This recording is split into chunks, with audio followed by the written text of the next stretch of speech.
नमस्कार साथियों, मैं हूं आपकी अपनी प्राची अधिकारी। आप सबको मैं बस एक घटना बताने आई हूं जो मेरे संज्ञान में आई।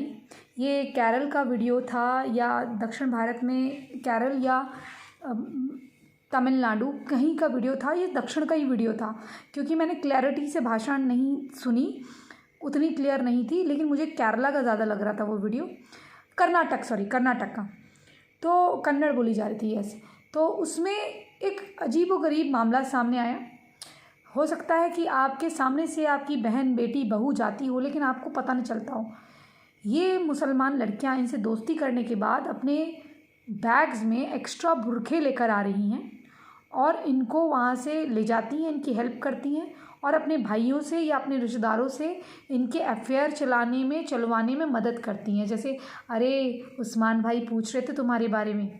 कौन उस्मान भाई? अरे वो लंबे लंबे से नहीं थे, मुझे छोड़ने आए थे।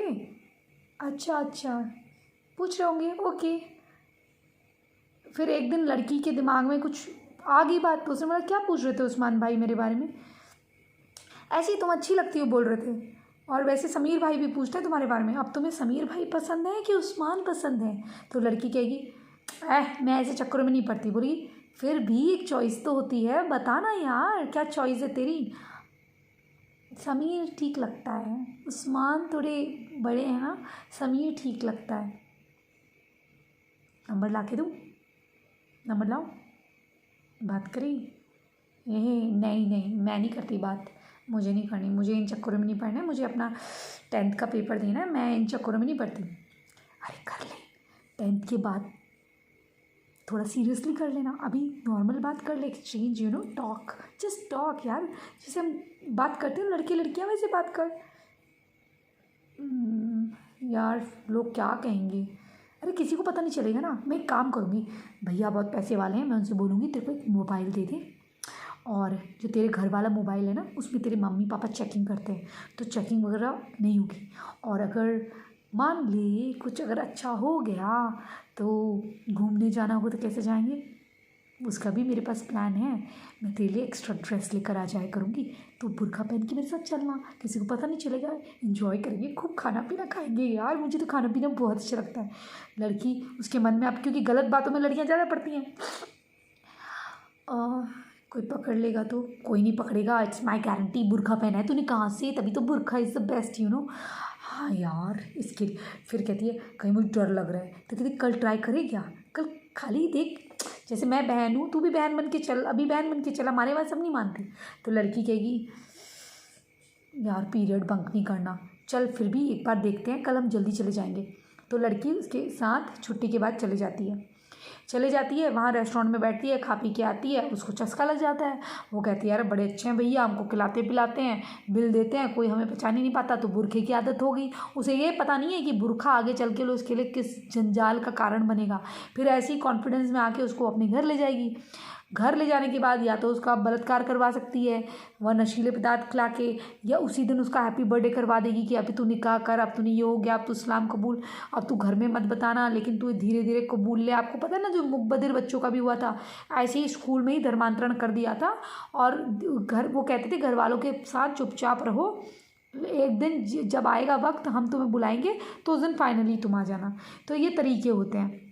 लड़कियों के साथ क्या है कि या तो निकाह करो, सेक्स करो, धर्मांतरण करो, या अपने घर में जाओ और धर्मांतरण करो। आपको पता होगा कश्मीर में भी यही हुआ था, जो कांड हुआ था कश्मीर में, उसमें ये हुआ था कि लड़की को कॉलेज से ही लड़का फंसाता था। एक लड़की जो दूसरी वाली वापस नहीं आई ना, उसको कॉलेज से ही उसकी दोस्त फंसाती थी, वहाँ से उसको अपने भाई से दोस्ती करवा दी, तो उसको भाई ने वहाँ एडमिशन ले लिया, और फिर उसके बाद उनके पेंगे चलने लगे प्यार के।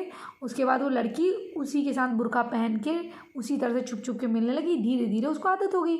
अब उसने कह दिया कि मैं नहीं आऊँगी, मैं तो उसी के साथ रहती हूँ। आगे चलकर जब वो दूसरी लाएगा, तीसरी लाएगा, इसको मारेगा पीटेगा, तब इसको पता चलेगा। तब तक तो सब इस्लाम अच्छा लगता है, सारा मज़हब अच्छा लगता है। अरे कोई लड़की कहेगी मुझे गोरा चिट्टा लड़का चाहिए, लेकिन उसे काले से भी प्यार होगा ना, वो कहेगी सबसे सुंदर है, इसकी नाक अच्छी है, इसकी आंखें अच्छी हैं, अच्छा, उसमें अच्छा ही ढूंढती है। वैसे ही प्यार में सब कुछ अच्छा लगता है शुरू में, क्योंकि वो आपके लिए प्यार है, उसके लिए सिर्फ एक और मुसलमान, उसके लिए जिस्म भी नहीं है। देखो मैं आपको बता दूं, जिस्मानी तल्लुकात तो ऐसा नहीं कि वो मुस्लिम लड़कियों के साथ नहीं बना सकता, अंत में तो उसने एक मुसलमान से भी करनी है ना, जो पहले से मुसलमान है उससे करेगा तब ज़्यादा सवाब है। आपसे तो एक जन्नत का टिकट मिल रहा है। He is, don't get me wrong, बुरा मत मानना, बट सिर्फ इतना है कि he is just counting a pussy, he is just counting a योनी, ठीक है ना।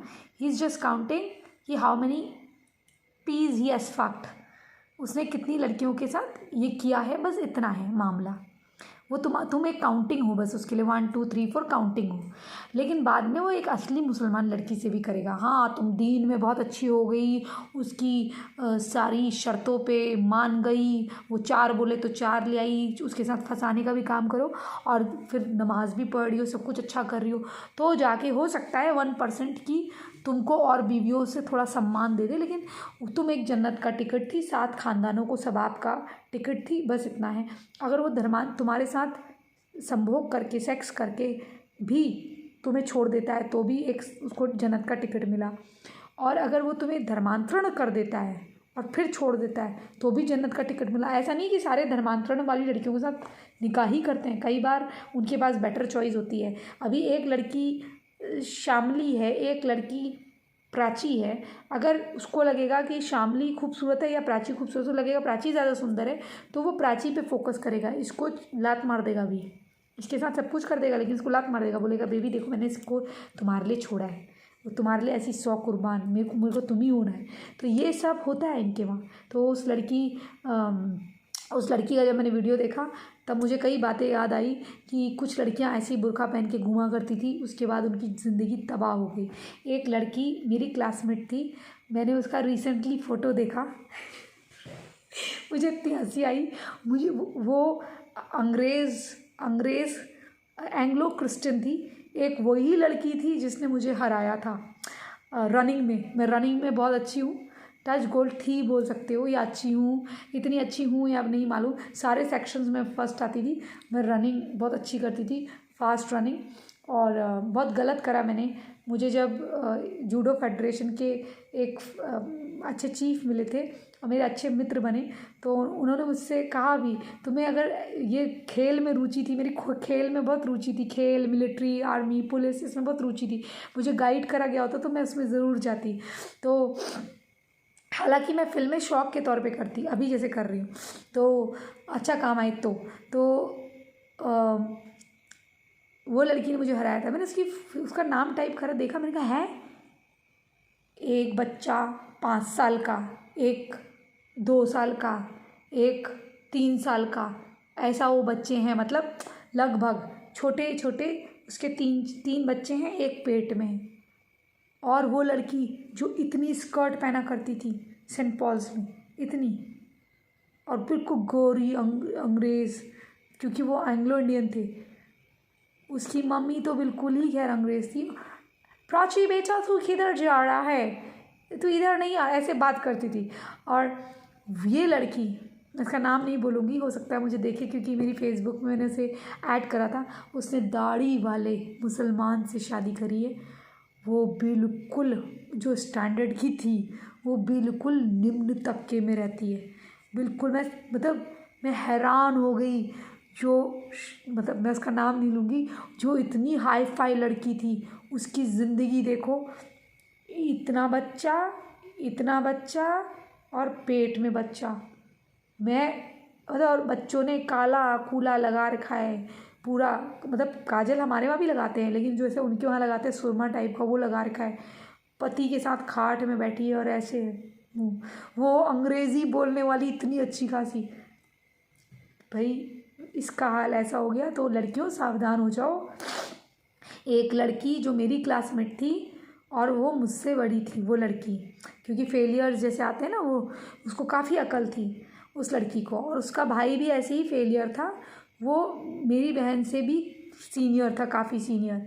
सोचो वो मुझसे कितना बड़ा होगा, 12-14 साल बड़ा होगा, और वो एक 4th 5th की लड़की को चॉकलेट भिजवा रहा है, और वो कह रही है तेरे लिए भैया ने भेजी है। मैं बोली बहुत अच्छी है, पर मुझे चॉकलेट ज़्यादा पसंद नहीं है, पर ये वाली बहुत अच्छी लग रही है। पहले मैं चॉकलेट्स नहीं खाती थी, मैं आराम से खा रही हूँ। हाँ, बाद में मेरी सिस्टर ने पूछा ये किसने दी, तो मैंने बोला उन्होंने दी।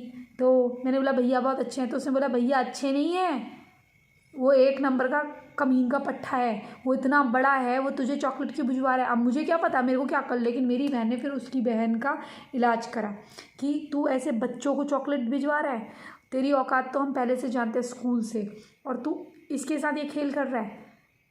तो उसने मुझे तो थप्पड़ मारा खींच के, मुझे समझ में नहीं आया मुझे क्यों मारा, बस इतना था कि मुझे इन लोगों से बात नहीं करनी है। फिर मैंने बात करनी बंद कर दी उससे, लड़की से। अब आप सोचो मैं कितनी छोटी थी, ये तो मुझसे भी बड़ी लड़कियों के साथ करे, मतलब उस टाइम पे मैं छोटी थी, तो मुझे फंसाने के लिए भी हो रहा था। ये षड्यंत्र हमेशा हुए हैं। मैंने एक आंटी से बात करी तो वो यही बोलती थी, जैसे मैं डेनिम की शॉर्ट्स वगैरह में हूँ, 2-3 साल पुरानी बात है। वो आंटी भी मुझे लगता है कन्वर्टेड है, उन्होंने काफ़ी पिक्चरों में काम करा है, मैं उनका नाम नहीं लूँगी। तो वही जो मुझसे कह रही थी, ये जो डॉग के लिए कह रही थी दूसरा पाल लो, वो बुढ़िया, उसका सत्यानाश हो, उसका भी लड़का ऐसे ही मरे तब उसको मालूम चलेगा। ऐसे को उठा के ले जाए, मैं कहूँगी आंटी दूसरा पैदा कर लो, कमीनी बुढ़िया। तो उसके बाद मुझे लगता है वो धर्मांतरण है, क्योंकि उसका पहले का नाम कुछ और था। और उसके बाद मुझे खुद बोल रही थी एक दिन, बेटा मैं तुम्हारे अंकल से शादी करके बहुत पछताई, ऐसे ऐसे बोल रही थी। और वो मुझे देखकर जेलस, तो मुझसे कह रही है, मैं ऐसे पलटी तो मैंने ऐसे बोला आंटी क्या कर रही हो, पहले जब मुझसे बात करती थी ऐसे करा, उसको स्टाइल मारा, और मैं तो मजाक कर रही थी, मेरे लिए मदर जैसी थी। श्रग पहना हुआ था, वो स्पैगेटीज पहनी हुई थी, शॉर्ट्स पहने हुए थे डेनिम के, और नीचे से शूज़ थे। तो वो बोलती है क्या बेटा इतना अच्छा फिगर है, ऐसे अकेले कैसे गुजार रहे ज़िंदगी।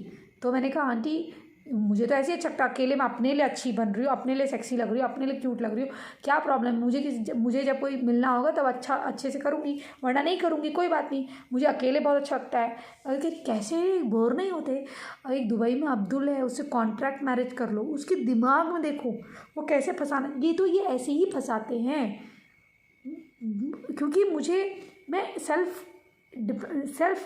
मैं इंडिपेंडेंट हूँ, सेल्फ पे डिपेंड हूँ, मैं किसी और पे नहीं हूँ। इसलिए ये, और मैं देखो अपना एक कोई बॉयफ्रेंड हो ना, ये है तो बहुत फ़ायदा होता है, या लॉन्ग डिस्टेंस हो फ्रेंड्स तुम्हारी, तो उनसे बात करो। अगर तुम्हें खालीपन लगता है, कोई तुम्हारे जीवन में अच्छा नहीं है, तो अच्छे दोस्त जो होते हैं जो फ्री है उनसे बात करो, खाली वक्त पे उनसे कुछ ज्ञानवर्धक बातें सीखो, बड़े बूढ़ों से बात करो। ज़रूरी नहीं कि आप, अगर मान लो आप 20 साल के हो, अगर आपको कोई 50 साल का आदमी आपके बाप जैसा भी आपको गाइड कर रहा है, तो ज़रूरी नहीं कि गंदी वाली दोस्ती हो, वो आपके पिता रूपी फ्रेंड हो सकते हैं, जो कि आपको एक गाइड के तौर पे, फ्रेंड ना कहो तो मेंटोर जैसे, उनसे बात करो, वो आपको अच्छी बातें बताएंगे। अपने पिता से बात करो। अगर आपकी ट्यूनिंग कभी कभी पिता से अच्छी नहीं है उन चीज़ों में कि वो आपको बड़ों की तरह डिस्कस नहीं करते हैं, आपको बच्चा ही समझते हैं, तो आप एक ग्रुप बना के नॉर्मली लोगों से ज्ञानवर्धक बातें सीखो। क्योंकि कई बार कुछ बूढ़े लोग होते हैं, उनको बड़ा अच्छा लगता है कि उनको बच्चे सुन रहे हैं, तो उनके लिए आप बच्चे हो और वो आपको ज्ञान की बातें बता रहे हैं, तो उनसे ज्ञान की बातें सीखोगे, तो आपका माइंड जो है ना, ये ईरान तुरान और फिजूल बातों में नहीं लगेगा, समझे। और जो किताब में नहीं पढ़ सकते हो ना, वो आपको उनकी बात सुनकर ऐसे नॉलेज आ जाएगी, फिर उसको बाद में आप वेरीफाई कर लो, समझ गए, कौन कितने में पैदा हुआ, क्या हुआ, कैसा शासन था, क्या था, आपको इंटरेस्ट आएगा। जो भी आपका फील्ड हो, इकोनॉमिक्स हो या स्पेस क्राफ्ट या एरोनॉटिकल चीज़ों के बारे में जानना, प्लैनेट्स के बारे में जानना, खैर मेरा इंटरेस्ट तो सब में है, मुझे जो टॉपिक जिस वक्त अच्छा लगे, पॉलिटिक्स तो मुझे अच्छी लगती है, लेकिन और चीज़ें भी समाज की, या कोई ऐसा चीज़ की कोई तारा है वो ऐसा है, उसकी इतना दूर है, तो मुझे वो अच्छा लगता है। या फिर अंग्रेज़ों ने क्या करा था, हिटलर ने क्या करा था, चीज़ें कैसे चलती हैं, टू मच डेमोक्रेसी या लोकतंत्र, या ये सब क्या है, ये जानना अच्छा लगता है। तो दोस्तों आप भी अपने माइंड को डाइवर्ट करें, लड़कियों खासकर, ये जो हर चीज़ सोना नहीं दिखती ना, वैसे हर लड़का प्यार नहीं करता है। जो प्यार करता है वो बहुत समझदार होता है, वो अपनी एज देखता है। जब आप बड़े हो और वो बड़ा है या बराबर है तो भी चलता है। चलो ठीक है, तुम 30 के हुए, लड़का 20 का नहीं चलेगा। तुम जब 35 के होगे तो 25 का चल जाएगा एक बार को, लेकिन अगर तुम 30 के हो और 20 का लड़का है तो नो 25 का चल जाएगा, 25 का चल जाएगा, उतना गैप चल जाएगा। अगर तुम 30 के हो तो लड़का 35-40 का भी चल जाएगा आदमी, ठीक है ना, क्योंकि तुम्हें पता है कि तुम्हें लड़का नहीं चाहिए, तुम्हें पुरुष चाहिए, मर्द चाहिए। अब इंडिया में क्या है, आई एम अ बॉय बोलते हैं। दूसरे देशों में अगर कोई 18 साल से ऊपर का है बोलता है I am a man, I am an adult, don't call me boy, I am no boy. प्यार से बॉय बोलना अलग बात होती है, you am a boy, you my sweetheart, वो बोलना अलग बात होती है। तो आप अपने आप को देखो कि मेच्योरिटी पे आकर शादी करो, जब आपका माइंड परिपक्व हो तब। शादी के बाद क्या करना है आपने, शादी के बाद हर समय लल्लल पचड़ नहीं करना, अच्छे अंडरस्टैंडिंग के साथ आगे बच्चे ही पैदा करने ना। तो करियर बना के सारी चीज़ें करके तो बच्चे पैदा कर लोगे, कोई बच्चे ही पैदा करने ना उसके बाद। तो अपना करियर भी बनाओ, प्रेम भी करो, उसे टाइम दो, अपने पास बैंक बैलेंस रखो तब। अब कोई बुरखा लेकर लड़की आ रही है तुम्हें फंसाने के लिए, तो सोचो उसके पास कितना टाइम है। वैसे अमूमन कोई मुस्लिम लड़की ऐसे फिरती नहीं, और तुम्हें फिराने के लिए आ रही है, तो खुद सोचो, कोई फ्री में किसी को कुछ नहीं देता, तो उसके एवज में एक कीमत होती है जो तुम्हारी इज्जत लूट के या तुम्हारी पूरी ज़िंदगी को ख़राब करके ली जाएगी। इसी संदेश के साथ मैं प्राची अधिकारी आपको इस वीडियो के साथ छोड़े जा रही हूँ। कोई लड़की अगर आपको दिखती है, कभी उसके जूते वूते देख लिया करो, हाव भाव, आवाज़। और दूसरी लड़की, कभी कभी ऐसे भी अंदाज़ हो जाता है लड़की कौन है, बैग टांगा है तो उससे पता चल जाता है वो लड़की कौन है। बुरखा टांगा है तो और तुमने मुस्लिम लड़कियों को ऐसे छू दिया, ऐसा भी होता है, तो उनको पता होता है कि वो हंगामा कर सकती हैं, इसलिए साथ वाली बोलेगी, बगल वाली नहीं बोलेगी, क्योंकि वो असली नहीं है ना, इसलिए वो उसके भाई से मिलने के लिए आई है। तो इसलिए लड़कियों को ऐसे बिगाड़ जाता है, फिर ऐसे ही इनको भगाया जाता है। फिर इसीलिए CCTV कैमरा पे नहीं आती, आज किसी लड़की ने किसी को अगवा करना है, किडनैप करना है, उसको खाना खिलाने के बहाने ले जाएगी, वहाँ से दोनों उसको कार में अगवा करके ले जाएंगे, क्योंकि कहीं भी CCTV कैमरे में नहीं आए कोई भी, समझ गए। तो इसी संदेश के साथ मैं प्राची अधिकारी को आपसे विदा लेती हूँ। आपको वीडियो कैसे लगा, सब्सक्राइब नहीं किया तो सब्सक्राइब करिए, और प्लीज़ मेरी बातों को समझने की कोशिश करिए। जो मैं अपने भी एग्जाम्पल आपको देती हूँ, चीज़ें बताती हूँ, ये आपके साथ भी हो सकता है कि आपको कोई कहे यार कॉन्ट्रैक्ट कर लो, 25-30 लाख रुपए दे देगा, अरे तुम कहो तो तुमको 1 करोड़ भी मिल जाएंगे बेटा, 3 करोड़ मिल जाएंगे, बोलो। ऐसे वो कीमत बढ़ाते रहेगी, जैसे आप वैश्या हो ऐसे कीमत बढ़ाते रहेगी कि एक बार पैसे दे के ये फंसी। अगर प्राची जैसी लड़की फंस गई तो इसका मतलब और जो कट्टर लड़कियां हैं वो भी फंस सकती हैं। इसका फंसना मतलब 1 लाख लड़कियों का फंसना। अगर कोई स्ट्रॉन्ग माइंडसेट की लड़की फंसती है तो उसका फंसना बाकी की 1 लाख को और फंसाता है। एग्जाम्पल दे दे के, पुराने वीडियोस दिखा के और एग्जाम्पल दे के फिर खूबी बताई जाती है, या अल्लाह मेरे गुनाहों को माफ़ कर दे, मैंने कुफ्र किया था, अब मैं काफिर नहीं हूँ, अब मैं तेरे दीन के सदक़े में आ गई हूँ, अब तेरा सजदा करती हूँ, अब मैं तेरे सिवाय किसी का नहीं करती हूँ। ऐसा बोल बोल के लड़की क्या होगी, वो जब ये सब बोलेगी उसकी वीडियो रिकॉर्ड होंगे, सब जगह फैलाई जाएंगे प्रचार के लिए, फिर उसको एक दीनी क्या बोलते हैं स्कॉलर की तरह लाया जाएगा, समझ गए। उसके फेस को रख के जो नॉन मुस्लिम लड़कियाँ होंगी उनको बताया जाएगा, कोई ना कोई इम्प्रेस ज़रूर होगी, अरे एक्टर थी, अरे ये था वो था, ऐसे बताया जाएगा। तो ऐसे ही आपको भी दिखा दिखा के बताया जाता है। चलो दोस्तों, मैंने सुना है मेवात वगैरह में बहुत हिंदू लड़कियां हैं, इस प्रकार से घरों में उनकी बहू बनी हुई हैं और वहाँ से कोई वापस नहीं ला पाता है, ये भी मैंने सुना है। तो थोड़े इतने स्ट्रांग बनिए कि आपकी बेटियों को लाने का इंतज़ाम कराया जा सके। जो खोई हैं, जो गई हैं, उनसे हमेशा ये कहा करें कि वापस आओ, हम तुम्हारे साथ हैं। इसी संदेश के साथ हो सकता है कि बलिदान कई बार देने पड़े स्वतंत्रता के लिए और अपनी निजी अस्तित्व को बचाने के लिए, धर्म के लिए, तो बिना बलिदान के कुछ हासिल नहीं होता है। पूर्वजों ने भी दिया, हमें भी देना पड़ेगा। आपको वीडियो कैसा लगा बताइएगा, और ये बातें अपने घर की बेटियों को ज़रूर बताइएगा, आस पड़ोस की लड़कियों को भी, जो वीडियो मैंने बनाए हैं। इसी संदेश के साथ मैं प्राची अधिकारी विदा लेती हूँ। प्लीज़ अपने कमेंट के माध्यम से राय दीजिए। चैनल सब्सक्राइब नहीं किया तो चैनल सब्सक्राइब करिए, और डिस्क्रिप्शन में सहयोग के लिए कहा गया है, अगर करना चाहते हैं तो डिस्क्रिप्शन देख के करिए। ईमेल में कोई घटना बताना चाहते हैं तो वो भी बताएं। जय जय भारत, वंदे मातरम, जय श्री राम, हर हर महादेव।